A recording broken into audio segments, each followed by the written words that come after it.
எல்லாருக்கும் வணக்கம்.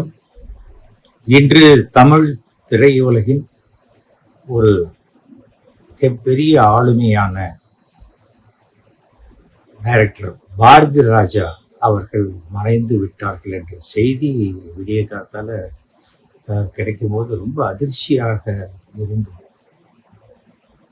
எனக்கும் திரு பாரதி ராஜாவுக்கும் 16 வயதிலே படம் முடிஞ்சதுலேருந்து பழக்கம். அந்த சினிமாவுக்கு ரேடியோ ப்ரோக்ராம் நான் தான் ரேடியோ விளம்பரம் பண்ணினேன். அதன் பிறகு வறுமையின் நிறம் சிவப்பு படத்தில் நான் ஹீரோவாக இன்ட்ரடியூஸ் ஆகும்போது எங்கள் ஷூட்டிங் நடக்கும் விஜயா கார்டன் எதிர்த்தாப்புல அங்கே நிழல்கள் ஷூட்டிங் நடக்கும். கிட்டத்தட்ட ரெண்டும் ஒரே மாதிரியான கதை, வேலையில்லாத பட்டதாரிகளுடைய விஷயம். அது அந்த படம் முடிஞ்சு வறுமை நிறம் சிவப்பும் நிழல்களும் ஒரே நாள் ரிலீஸ் ஆகுது. நான் அந்த நான் என்னுடைய படத்தை 2-3 தியேட்டரில் பார்த்துட்டு அடுத்த நாள் காலையில் நிழல்கள் படத்தையும் பார்த்துட்டு டைரக்டர் பாரதி ராஜாவை பார்த்து அந்த படத்தை பற்றி நான் பாசிட்டிவான விஷயங்கள் எல்லாத்தையும் சொல்லி, சார் வறுமை நிறம் சிவப்பில் வேலையே கிடைக்கலன்னா கூட படித்தா கூட நம்ம சலூன் வச்சு பழச்சிக்கலாம் அப்படின்ட்டு ஒரு பாசிட்டிவான விஷயம் இருந்தது. உங்களதுல வேலை கிடைக்காதனால வாழ்க்கையில் தோற்று போகிறாங்கிற மாதிரி அப்படின்னு சொல்லி பாக்கி விஷயங்கள்லாம் சொன்னேன். அப்போ சொல்கிறார், என்னையா நீ அந்த படத்தை நடிச்சுட்டு இங்கே பாராட்டிட்டு இருக்க அப்படின்னு. இல்லை சார், சினிமா தானே சார், எல்லா தியேட்டர்லேயும் வருது. அந்த படத்தையும் பார்க்கணும், இந்த படத்தையும் பார்க்கணும். என் படத்தை மற்றவங்க தான் பார்க்கணும், நானே பார்த்து சந்தோஷப்பட முடியுமா அப்படி. வித்தியாசமாக இருக்கே நீ, முதல் படம் தான், அடுத்தது என்னன்னு இல்லை, அதெல்லாம் வரும் சார், வந்தா வரப்போகுது இல்லைன்னு அப்படின்னு தான் நான் சொல்லிட்டு இருக்கேன். அதுலேருந்து நல்ல பழக்கம்.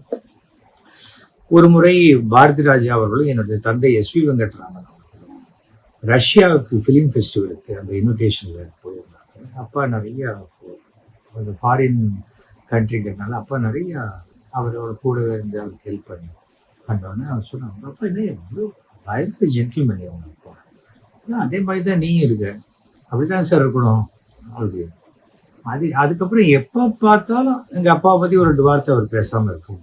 அந்த மாதிரி படைப்பாளிகள் சங்கம்னு நடுவில் ஒரு சங்கம் ஒன்று ஆரம்பிக்கும் போது அவரோட தொடர்ந்து ஒரு 2 மாதம் பயணிக்க வேண்டிய ஒரு கட்டாயம். அந்த காலகட்டத்தில் நிறைய விஷயம், அது எதிர்ப்புகள் வரும், சண்டை வரும், நம்மளும் சும்மா இல்லாமல் சண்டை போடுவோம். அப்போ போயோ இல்லையா நீ ஒரு சாத்வீகமாக இருக்க மாட்டேங்கிற, இப்படி ஒரு சத்திரியன் மாதிரி இப்போ அப்படி போராடுற, சண்டைக்கு போகிற, அதெல்லாம் உங்களோட பழகிறது தான் சார் அப்படின்னு. அதாவது மனசில் எதையும் வச்சுக்க தெரியாது, பிடிச்சா பிடிச்சது, இல்லைன்னா இல்லை. பாராட்டணும்னா பயங்கரமாக பாராட்டுவார், திட்டணும்னா ஒரேடியாக திட்டிடுவார். அது எமோஷ்னல் பர்சன். ஏதாவது ரொம்ப அஃபெக்ஷனட்டாக கண்ணில் தண்ணி வந்துடும். அந்த அளவுக்கு ஒரு கலைஞன் எப்படி இருப்பார், அது மாதிரி இருக்கக்கூடிய ஒரு கலைஞனான கலைஞர்களுக்கு எமோஷன் மாறி மாறி வரக்கூடியவர்கள். அப்படிப்பட்ட ஒரு உண்மையான கலைஞர். அந்த காலத்துலலாம் பாலச்சந்தர், பாரதி ராஜா அப்படிம்பாங்க. அதுக்கு முன்னாடி ஸ்ரீதர், அதெல்லாம் வேற காலகட்டம். கிருஷ்ணன் பஞ்சு, நிறைய பேர் இருந்தாங்க. பிளாக் அண்ட் ஒயிட் காலகட்டத்தில் சினிமாவில் என்னென்னா செட்டில் தான் மேக்சிமம் ஷூட்டிங் எடுப்பாங்க. லைவ் மைக் இருக்கும். அப்புறம் அந்த டயலாக்லாம் பக்கமாக இருக்கும். அதெல்லாம் இருக்கும். அதை பிரேக் பண்ணி முதலாக கேமராவை எடுத்துக்கிட்டு கிராமத்துக்குள்ள போய் மண் வாசனையை மக்களுக்கு அறிமுகப்படுத்தியவர் பாரதிராஜன் தான். அதான் உண்மையான ஒரு விஷயம். சினிமாவில் நாடகத்தனம் நிறையாக இருந்த காலகட்டத்தில் சினிமாவை விஷுவல் மீடியமாக கொண்டு வரணும்னு ரொம்ப முயற்சி பண்ணி வெற்றி பெற்றவர் பாரதிராஜன். எந்த விதமான டவுட்டும் கிடையாது. சிவாஜி நடிக்காத ரோலே கிடையாது. ஆனால் அவருக்கும் ஒரு யதார்த்தமான ஒரு முதியவர் வேஷத்தை கொடுத்து அந்த முதியவருக்கு ஒரு காதல் வந்தா எப்படி இருக்கும் காமிச்ச படம் எக்ஸ்ட்ராடனரி. அந்த சிவாஜிக்கும் மிகப்பெரிய ஒரு பெருமையான படம், பாரதி ராஜாவுக்கும் பெருமையான படம். அவருடைய வேதம் புரிது. சரி, கிராமம் தான் எடுப்பாருன்னு பார்த்தா இந்த பக்கம் சிகப்பு ரோஜாக்கள், அது ஒரு அந்த பில்டிங் பேரே சிவப்பு ரோஜாக்கள் வீடுன்னு ஆயிடுச்சு. டி நகர்ல வெங்கடாஜலபதி கோயிலுக்கு ஏற்ற மாதிரி. அந்த மாதிரி ஒரு வெறி பிடித்த சினிமா மேல ஒரு கலைஞர். செட்டில் பார்த்தா டெரரா இருப்பார்,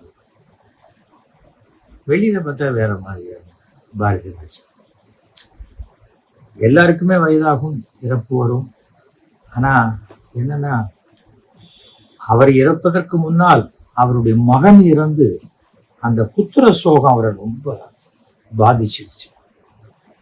இன்ஃபேக்ட் அவர் டைரக்ஷனை விட்டுட்டு அப்புறம் அந்த காலேஜ், ஆக்டிங் காலேஜ் இதெல்லாம் பண்ணிட்டு இருக்கிற காலகட்டத்தில் சினிமா தேட்டர் அவர் தனியாக பிரிவி தேட்டர்லாம் வச்சிருந்தாங்க, எல்லாம் பண்ணிட்டு இருந்தாங்க.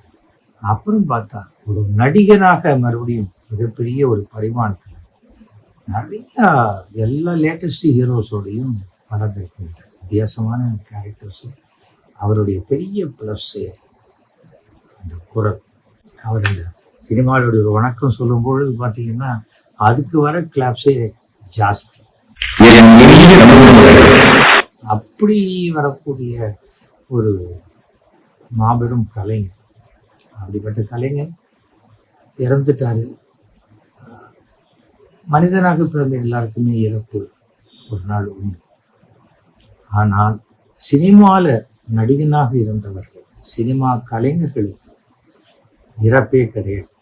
இன்னைக்கு பார்த்தீங்கன்னா தொலைக்காட்சி பாருங்க, எம்ஜிஆர் வாழ்ந்து கொண்டிருக்கிறார், சிவாஜி வாழ்ந்து கொண்டிருக்கிறார், தியாகராஜ பாகவதர் வாழ்ந்து கொண்டிருக்கிறார், எல்லாம் தான் வாழ்ந்துட்டு இருக்காங்க. யாரு இன்னைக்கு எத்தனை படம், விவேக் படம் இன்னைக்கு பார்த்து சிரிக்கிறோம், சிரிச்சுட்டு அடப்பாவி என்னடா டப்புன்னு இப்படி செத்துட்டான் அப்படிங்கிற ஒரு ஃபீல் தான் நமக்கு வருது. அது அடுத்தது. ஆனால் அதை தாண்டி வாழ்ந்து கொண்டிருக்கிறார்கள். அதுதான் அந்த கலைஞனுக்கு வாழ்க்கையில் கிடைத்த மிகப்பெரிய வரம். இன்றைக்கு பாரதி ராஜா இல்லாமல் இருக்கலாம், ஆனால் அவருடைய படைப்புகள், அவர் குரல் தொடர்ந்து உலகம் உள்ளவரை வாழ்ந்து கொண்டுதான் இருக்கும். நாம வாழறோம், வாழ்ந்துட்டு போயிடுறோம். நம்ம சமுதாயத்துக்கு என்ன பண்ணினோம் அப்படின்னு யோசிச்சு பார்த்தா பாரதி ராஜா ஒரு யூனிவர்சிட்டியே வச்சுட்டு போயிருக்காரு. புதுசா வர வேண்டிய இயக்குநர்களுக்கு வாழ்க்கையில என்னெல்லாம் கத்துக்கணும்னு நினைக்கிறாங்களோ அவங்க ஒரு 2 மாசம் உட்காந்து இவருடைய எல்லா படத்தையும் பார்த்தா போதும். வேற யார்கிட்டையும் அசிஸ்டன்ட் டைரக்டரா கூட இருக்கலாம் இவங்க ஒரு படம் பண்ணி. அந்த அளவுக்கு கற்றுக் கொடுக்க வேண்டியதை அப்படியே எடுத்து வச்சுட்டு போயிருக்காங்க. அவ்வளவுதான். நல்லா வாழ்ந்துட்டாரு, 100 வருஷம் இருந்துட்டாரு, நல்ல இதுதான் அப்படின்னு சொல்லல. 84 வயசு இன்னொரு 10 வயசு இருந்திருக்கலாம் அது.